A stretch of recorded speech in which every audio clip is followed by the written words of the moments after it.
The morning sun cast long shadows across the private aviation terminal as Dr. Sarah Mitchell pulled up in her black Mercedes. She was running exactly on schedule, as usual. It was 7:45 a.m., and her private charter flight to the International Medical Conference in Boston was set for 8:30 a.m. Sarah had made this trip many times before, but today felt different somehow. The terminal's glass doors reflected her image as she stepped out of her car. A tall, confident black woman in her early 40s, wearing a navy blue pantsuit that she had carefully chosen the night before. Her natural hair was styled in a neat, professional updo, and her pearl earrings caught the morning light. The matching pearl necklace had been a gift from her parents when she graduated from medical school 15 years ago. Sarah checked her appearance one last time in the car window. Everything needed to be perfect, as it always did. Her mother's words echoed in her mind. You got to work twice as hard to get half as far. Those words had pushed her through medical school, through her residency, and now through her successful career as one of the country's top neurosurgeons. The clicking of her heels against the pavement matched her heartbeat as she walked toward the terminal entrance. Her designer briefcase contained her laptop, medical journals, and the speech she would be giving at the conference. She had spent weeks perfecting that speech about the latest developments in pediatric neurosurgery. Tomorrow, she would be addressing a room full of the world's leading medical professionals. A group of businessmen walked past her, nodding politely as they entered the terminal. The security guard held the door open for them with a friendly smile. Sarah noticed how he barely glanced at their credentials. She took a deep breath and straightened her shoulders, approaching the entrance with the same professional confidence that had carried her through countless hospital rounds and surgeries. The morning air was crisp, and Sarah could smell coffee from the terminal's small cafe. A few private jets stood on the tarmac, their metal surfaces gleaming in the early morning light. She had always loved flying, ever since her first trip on a small plane when she was 10. Now, at 42, she had flown hundreds of times, but the excitement never really went away. As she reached for her ID, Sarah felt the familiar weight of her hospital badge alongside her driver's license in her wallet. She had also brought her medical license and board certifications. Experience had taught her to always be over-prepared. Her pilot's name was supposed to be Captain Johnson. She had received the flight details the previous evening. The security guard at the door, whose name tag read Robert Walsh, was a middle-aged man with graying hair and a stern expression. Sarah noticed how his friendly demeanor changed as she approached. His smile disappeared, replaced by a look she had seen too many times before. She recognized that look from the time she was mistaken for a nurse instead of the head surgeon, from the moments when patients requested another doctor, from the countless small interactions that reminded her that some things hadn't changed as much as people like to think. Sarah maintained her professional smile as she reached the entrance. The morning sun was now fully up, warming her back through her suit jacket. Behind her, she could hear the sound of more cars pulling into the parking lot. The day was beginning in earnest, and she had a conference to get to. She had faced challenges before, and she would face them again. What mattered was how she handled them. She could see her chartered jet through the terminal's windows, waiting on the tarmac. In just a few hours, she would be in Boston, preparing to share her research with colleagues from around the world. But first, she had to get past the front door. Sarah took another deep breath and stepped forward, her credentials ready in her hand. Whatever happened next, she would face it with the same grace and dignity that had carried her through every other obstacle in her path. Robert Walsh stood like a statue at the terminal entrance, his hand raised in a stopping motion before Dr. Sarah Mitchell could even reach for the door. His face hardened as she approached, and his voice carried a harsh edge that hadn't been there moments ago when speaking to other passengers. "Ma'am, I'm going to need to see your identification," he said, emphasizing the word your in a way that made Sarah's stomach tighten.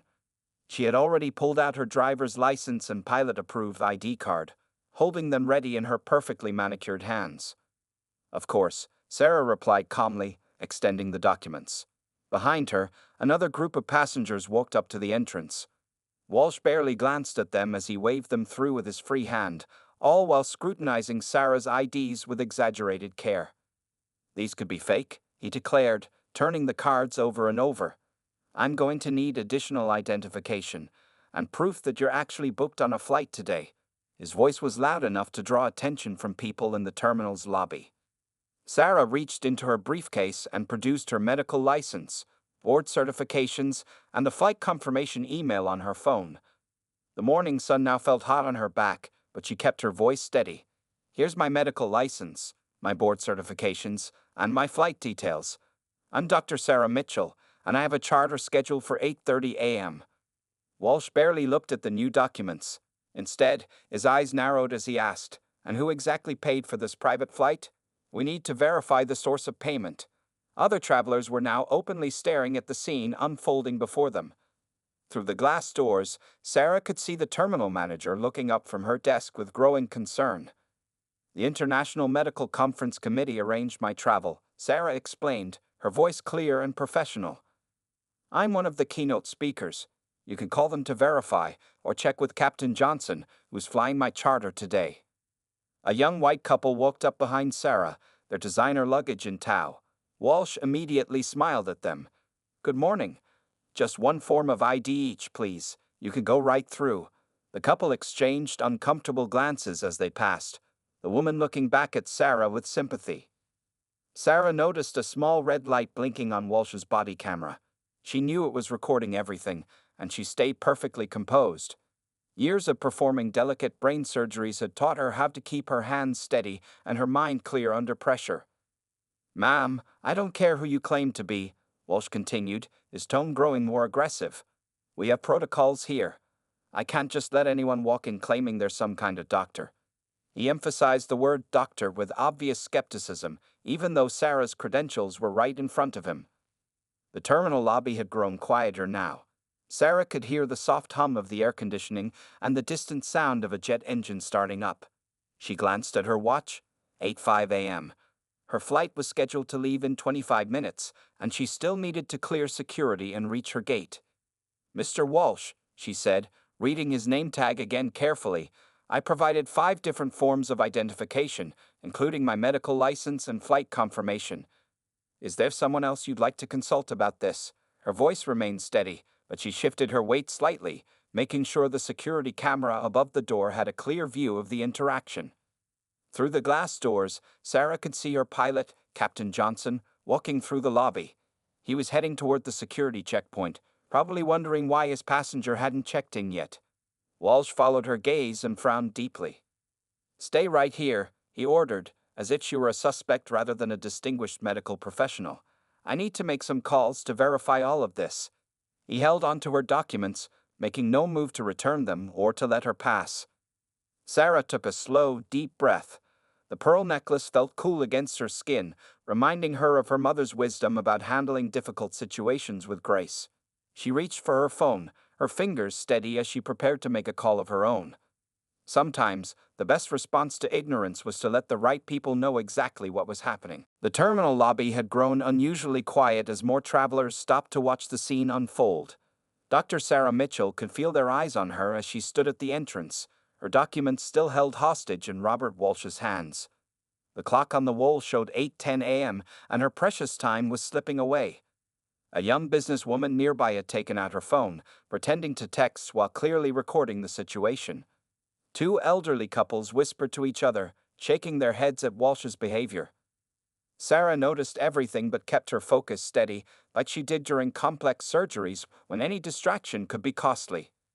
"Mr. Walsh," Sarah spoke again, her voice carrying across the now silent lobby, "I understand you're doing your job, but I've provided more identification than any other passenger I've seen this morning." She gestured toward another traveler who had just walked through with only a quick flash of a driver's license. Walsh's face reddened slightly, but he doubled down. "Those other passengers are regular customers here," he said, stumbling over his words. "We know them." His grip on her documents tightened, creating small creases in her medical license. Sarah felt her phone vibrate in her pocket. It was probably the conference organizers checking if she had boarded her flight yet. She was supposed to lead a morning session tomorrow about pediatric brain surgery techniques that could save children's lives. There were doctors flying in from around the world to hear her speak. Through the glass walls, she could see her chartered jet waiting on the tarmac. Captain Johnson had now noticed the commotion and was walking back toward the terminal entrance, his face showing concern. Several other pilots and airport staff had also stopped to observe the situation. Sarah reached for her phone, her movements deliberate and calm. She opened her contact list, scrolling to find the number she needed. Walsh watched her suspiciously, still holding her credentials like they might turn to dust if he loosened his grip. "What are you doing?" he demanded, his voice slightly less confident now. More phones had appeared in the hands of onlookers, the camera lenses pointed toward the entrance. "I'm calling the private aviation company's corporate office," Sarah replied clearly, making sure her voice carried to the growing audience. "I'd like them to know why their scheduled passenger might miss her flight due to," she paused meaningfully, "unusual security protocols." A woman in a business suit stepped forward from the crowd. "I'm recording this," she announced loudly. "This is completely unacceptable treatment." Others nodded in agreement, and Sarah could hear more whispers of disapproval spreading through the lobby. Walsh shifted uncomfortably, suddenly aware of the dozens of eyes watching him. His hand moved to his collar, adjusting it as sweat began to show on his forehead. The red light on his body camera continued to blink, recording every moment of his discriminatory behavior. Sarah's fingers hovered over her phone's keypad. In her mind, she could hear her father's voice from years ago. "Sometimes, baby girl, the best way to fight ignorance is to let it expose itself." She had learned that lesson well, using it throughout her career when faced with prejudice. The terminal manager was now walking quickly toward the entrance, her heels clicking against the marble floor. She had obviously realized that the situation at her front door needed immediate attention. Walsh saw her approaching, and his face began to lose its color. Sarah stood perfectly still, her posture straight and professional. She had faced discrimination before, in medical school, in residency, in the operating room, but she had never let it stop her. Each time, she had found a way to turn the situation around, to make it a teaching moment not just for the person showing prejudice, but for everyone watching. As the terminal manager reached the door, Sarah took a slow, deep breath. The morning sun streamed through the glass walls, illuminating the scene like a spotlight. Sometimes, she thought, the most powerful response to discrimination wasn't anger or confrontation, but the calm, calculated exposure of injustice for exactly what it was. Sarah's fingers moved confidently across her phone screen as she dialed the private aviation company's corporate number. She had saved it months ago, after her first charter flight. The terminal manager was now just steps away, but Sarah continued with her call, putting it on speakerphone so everyone could hear. "Elite Aviation Corporate Office, this is Jennifer speaking. How may I help you today?" The voice came through clearly in the quiet lobby. "Good morning, Jennifer. This is Dr. Sarah Mitchell." She spoke calmly, maintaining eye contact with Walsh. "I'm scheduled on the 8:30 a.m. charter to Boston for the International Medical Conference. I'm standing at your terminal entrance, where your security guard, Mr. Robert Walsh, has been holding my documents for the past 20 minutes. Walsh's face turned an even paler shade as Sarah continued. "He's refused to accept my driver's license, pilot-approved ID, medical license, board certifications, and flight confirmation email as valid identification. Meanwhile, I've watched him wave through multiple passengers with just a quick ID check." Jennifer's voice sharpened with concern. "Dr. Mitchell, I am so sorry to hear this. We have your booking right here. You're one of our regular charter clients. Let me connect you directly with our head of security." The terminal manager had reached them now, her face showing a mix of horror and embarrassment as she listened to the phone conversation. Behind her, Captain Johnson stood with his arms crossed, shaking his head at Walsh. "This is David Reynolds, head of security," a new voice came through the speaker. "Dr. Mitchell, please accept our deepest apologies. I'm looking at your passenger history. You've flown with us 8 times in the past year alone." Sarah kept her voice steady and professional. "Yes, Mr. Reynolds. I'm concerned about the selective application of security protocols at your terminal. Several passengers have recorded video of Mr. Walsh's behavior, which appears to show a clear pattern of discrimination." The crowd that had gathered murmured in agreement. The woman who had been recording earlier stepped forward again. "I have everything on video," she called out loud enough for the phone to pick up. The different treatment was obvious. Walsh started to speak, but the terminal manager silenced him with a sharp look. She gestured for him to return Sarah's documents, which he did with trembling hands. "Dr. Mitchell," Reynolds continued, his voice grave, "I want you to know we take this extremely seriously. Our company has a zero-tolerance policy for discrimination of any kind. I'm sending a direct order to have Mr. Walsh removed from his post immediately, pending a full investigation.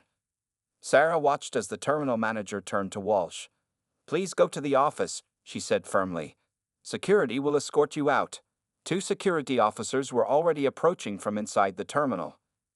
Furthermore, Reynolds added, I'll be flying in personally this afternoon to review our security protocols and conduct an immediate audit of all our screening procedures.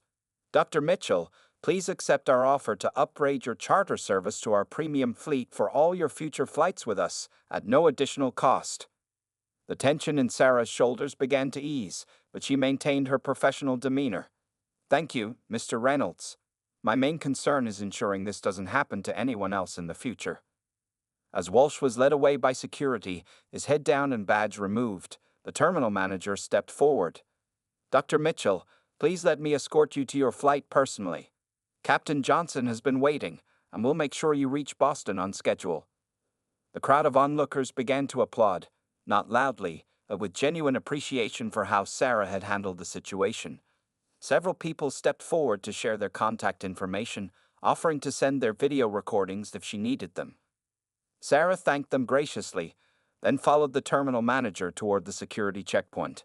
As they walked, she could hear people behind her talking about how she had turned an ugly situation into a moment of change, not through anger or confrontation, but through calm, strategic action that exposed injustice in a way that couldn't be ignored or denied. The terminal manager, Mrs. Linda Torres, walked quickly beside Dr. Sarah Mitchell through the security checkpoint.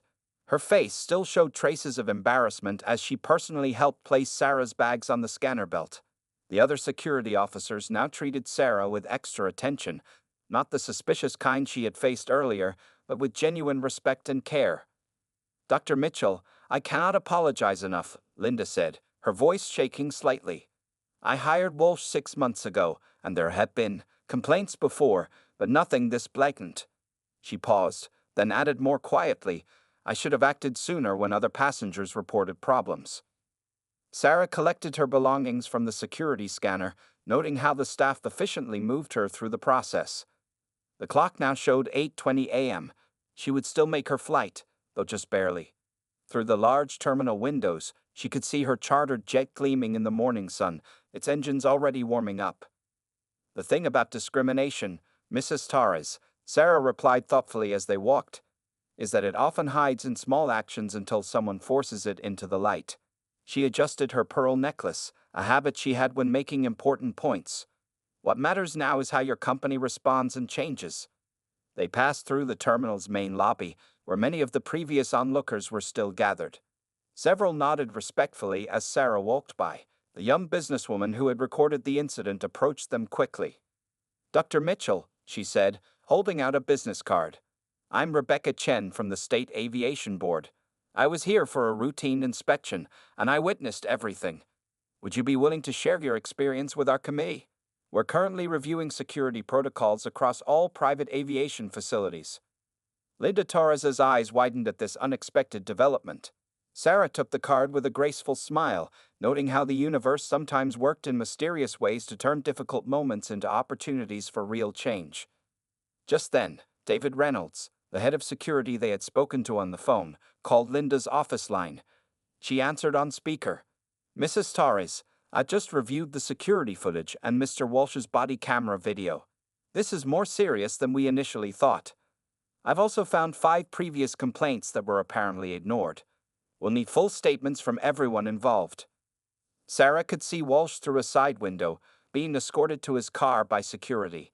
His shoulders were slumped, and his security badge was gone. Several other employees watched him leave, their expressions a mix of disappointment and relief. Captain Johnson met them at the gate, checking his watch with a friendly smile. Dr. Mitchell, we can still get you to Boston on time if we leave in the next 10 minutes. The weather is perfect for flying today. Linda Torres turned to Sarah one last time. Dr. Mitchell, our CEO would like to speak with you personally when you return from Boston. We want your input on improving our security training programs. Your medical conference speech isn't the only important presentation you might be giving this week. Sarah thought about all the young medical students she mentored, especially the minorities who face similar challenges. This could be a chance to create real change, not just for air travelers but for anyone who had ever been judged by their appearance rather than their credentials. "I would be happy to help," she replied, her voice carrying the same steady confidence she brought to her operating room. Sometimes the best way to heal a problem is to address its root cause. As she walked toward her plane, Sarah heard her phone buzz with notifications. The incident was already spreading on social media, with witnesses sharing their videos and stories. But unlike many viral moments of discrimination, this one came with immediate accountability and promises of change. Captain Johnson held the plane's door open for her, and Sarah felt the cool air conditioning welcome her inside. As she settled into her seat, she realized that while this morning hadn't gone as planned, perhaps it had gone exactly as needed. Sometimes the most important changes came from moments of challenge, handled with grace and strategic thinking. Robert Walsh stood in the terminal parking lot, his security badge and uniform gone, watching as Dr. Sarah Mitchell's private jet prepared for takeoff. His face showed a mix of shame and disbelief as other employees walked past him, some people he had worked with for months now avoiding eye contact. The morning sun felt uncomfortably hot on his bare collar where his badge used to be. Inside the terminal, the video clips of the incident were already spreading from phone to phone. The young businesswoman who had recorded everything, Rebecca Chen from the State Aviation Board, was interviewing other witnesses. Her presence turned what could have been just another viral moment into an official investigation. "Did you see how professionally she handled it?" one passenger said to another as they watched the plane taxi toward the runway. "No shouting, no drama, just pure class and smart thinking." Several people nodded in agreement, some still holding their phones that contained recordings of the whole incident. Linda Torres, the terminal manager, was already in her office making calls. Through the glass walls, people could see her gesturing urgently as she spoke with corporate headquarters. On her computer screen, she had pulled up Walsh's personnel file, revealing a pattern of complaints that had been overlooked for too long. The other security guards had gathered for an emergency meeting with their supervisor. Their morning shift had turned into an impromptu training session about discrimination and proper security protocols. The supervisor kept using Dr. Mitchell's handling of the situation as an example of how passengers deserve to be treated. "Remember," the supervisor said, holding up the thick manual of security procedures, "our job is to ensure safety, not to make assumptions about who belongs here. Dr. Mitchell had more identification than our protocols even require." Outside, Walsh finally walked to his car, but not before seeing his own face on someone's phone screen. The video was already trending on social media, with comments pouring in from around the country. Some defended him, but most expressed outrage at his behavior and admiration for Dr. Mitchell's response. Captain Johnson stood in the cockpit, going through his final pre-flight checks. He had already radioed ahead to Boston, explaining they might be a few minutes late, but adding that their delay had sparked what might become a significant change in aviation security culture. Back in the terminal, a group of young black professionals who had witnessed everything were having an intense discussion. "That's exactly how we have to handle these situations," one woman said. She showed him his own prejudice without lowering herself to anger. The cleaning staff, mostly people of color themselves, whispered among themselves as they worked.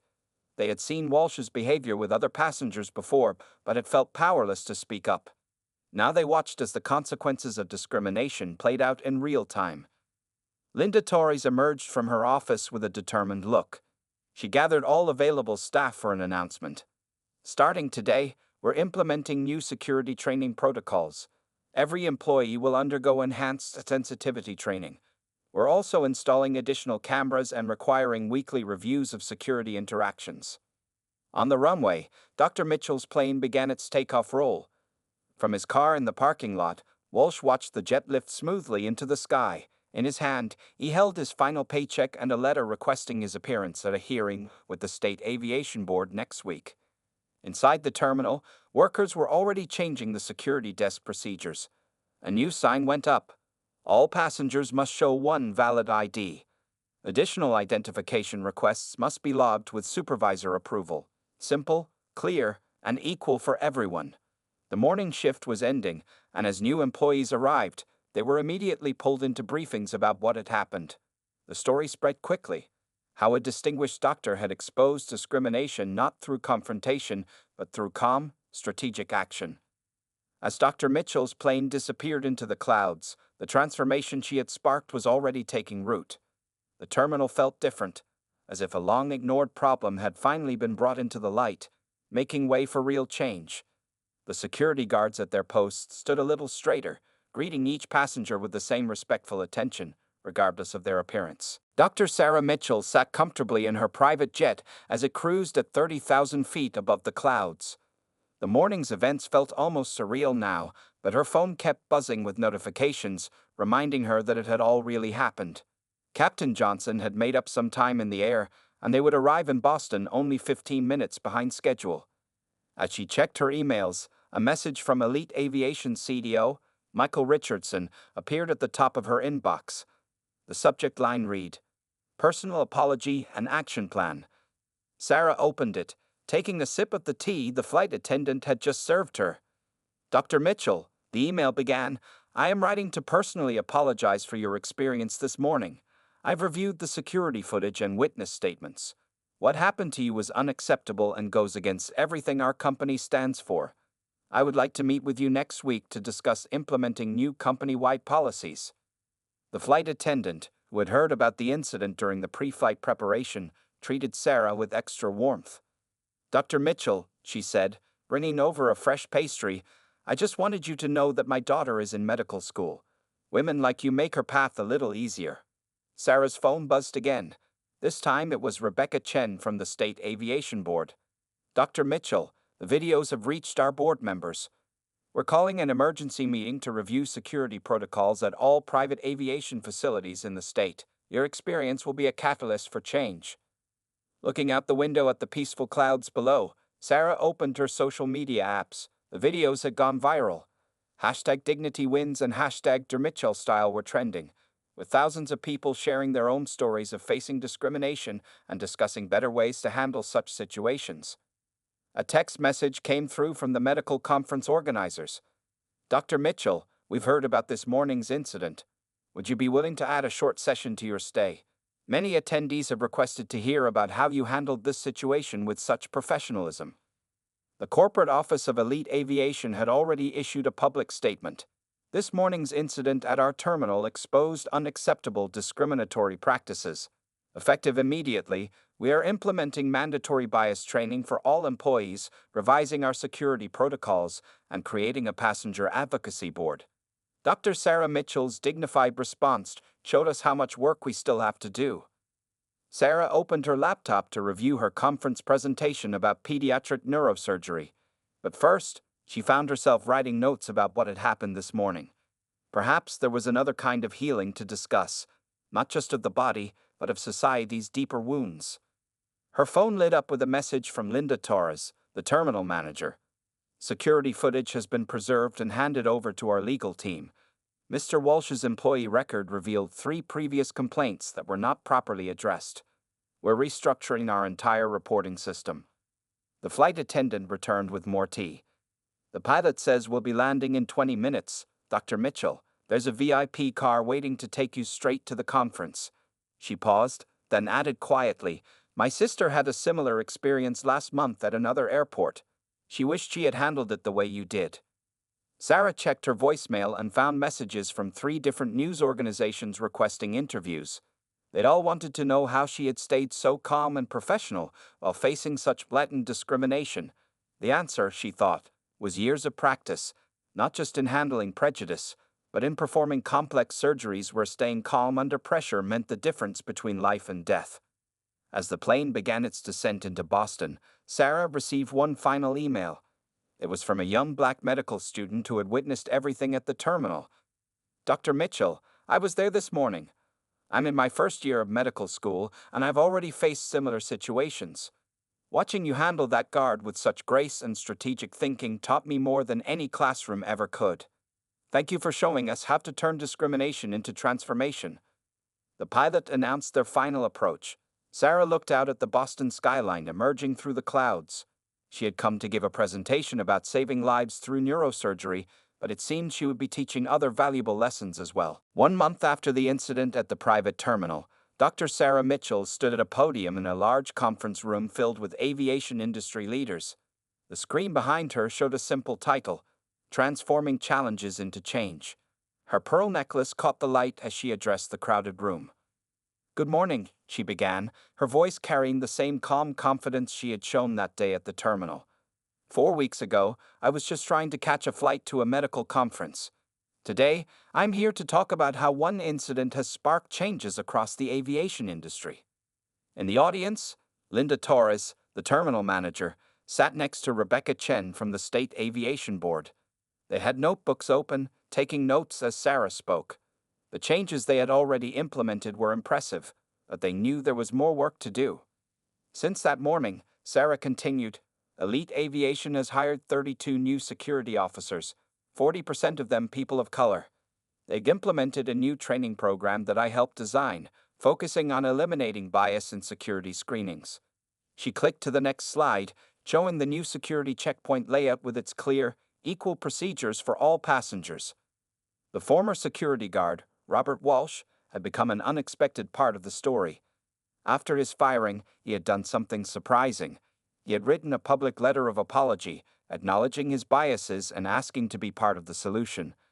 Now he was working with anti-discrimination organizations, sharing his story as a warning about the consequences of unchecked prejudice.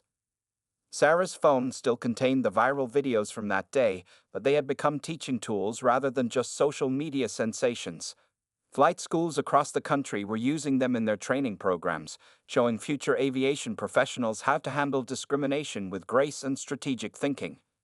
The most significant change, Sarah said, pointing to a graph on the screen, is the new reporting system. In the past month, passenger complaints about discriminatory treatment have dropped by 60% across all private aviation terminals in our state. But more importantly, employees now feel empowered to report and address concerning behavior before it becomes a serious incident. In the back of the room, a group of young aviation students watched attentively. They were part of a new mentorship program that paired experienced aviation professionals with upcoming talent from diverse backgrounds. The program had been named the Mitchell Initiative in Sarah's honor. But this isn't just about aviation, Sarah continued, switching to a slide that showed her in an operating room. Every day, in every profession, people face similar challenges. What matters is how we respond. Do we let anger take over? Do we stay silent? Or do we find ways to create lasting change? The audience included representatives from other industries, healthcare, education, corporate leadership, all taking notes on how to implement similar changes in their own fields. Sarah's approach had become a model for handling discrimination professionally and effectively. Elite Aviation CEO stood up to make an announcement. Today, we're launching the Mitchell Standard, a new set of industry-wide guidelines for equal treatment in private aviation. Dr. Mitchell's experience showed us that we needed more than just rules. We needed a complete culture change. Sarah looked out at the audience and saw faces of all colors, ages, and backgrounds. She thought about that morning at the terminal, how a difficult moment had transformed into an opportunity for change. Her mother's words about working twice as hard had gained new meaning. Sometimes that extra work created paths for others to follow. The presentation ended with a video message from the young medical student who had witnessed the original incident. She was now leading a student group advocating for better treatment of minorities in healthcare settings, inspired by how Sarah had handled her situation. As Sarah stepped down from the podium to warm applause, she noticed a new text message on her phone. It was from Captain Johnson, who had flown her that memorable morning. "Just finished my first training session with the new security team. You've changed more than you know, Dr. Mitchell. The skies are friendlier because of you." Looking around the room at all the people taking her story back to their own communities, Sarah realized that sometimes the most powerful response to discrimination wasn't just overcoming it yourself. It was creating a legacy that helped others overcome it too.